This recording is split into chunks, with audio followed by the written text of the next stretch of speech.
Cinema വിട്ട് രാഷ്ട്രീയത്തിലേക്ക് പോകുന്ന വിജയ് ഒരു വർഷം എത്ര ടാക്സ് അടയ്ക്കുന്നുണ്ടെന്ന് അറിയാമോ?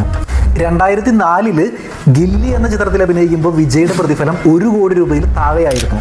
മെർസലിലെത്തിയപ്പോൾ 25 കോടി, അത് ലിയോയിലെത്തിയപ്പോൾ 120 കോടിയായി. ഇപ്പോൾ അനൗൺസ് ചെയ്തിരിക്കുന്ന ഗോട്ട് എന്ന ചിത്രത്തിന് 200-നും 250 കോടിക്കും ഇടയിലാണ് വിജയ് പ്രതിഫലം വാങ്ങുന്നത്.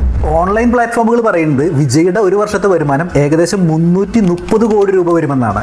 130 കോടി രൂപയുടെ എക്സ്പെൻസ് കൺസിഡർ ചെയ്യുകയാണെന്നുണ്ടെങ്കിൽ ഒരു വർഷത്തെ നെറ്റ് ഇൻകം എന്ന് പറയുന്നത് 200 കോടി രൂപ. ഈ 200 കോടി രൂപയ്ക്ക് എത്ര രൂപ ടാക്സ് വരും എന്നറിയാമോ? 50 കോടി രൂപ ഇൻകം ടാക്സ്, 15 കോടി രൂപ സർചാർജ്, 3 കോടി രൂപ സെസ്, അങ്ങനെ 78 കോടി രൂപയോളം ഇൻകം ടാക്സും സർചാർജും സെസ്സുമായിട്ട് വരും.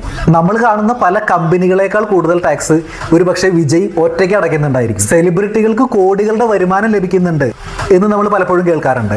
പക്ഷേ അവർ നമ്മുടെ സൊസൈറ്റിക്ക് വേണ്ടി ഗവൺമെന്റിലേക്ക് കോടികൾ തന്നെ ടാക്സും അടയ്ക്കാറുണ്ട്.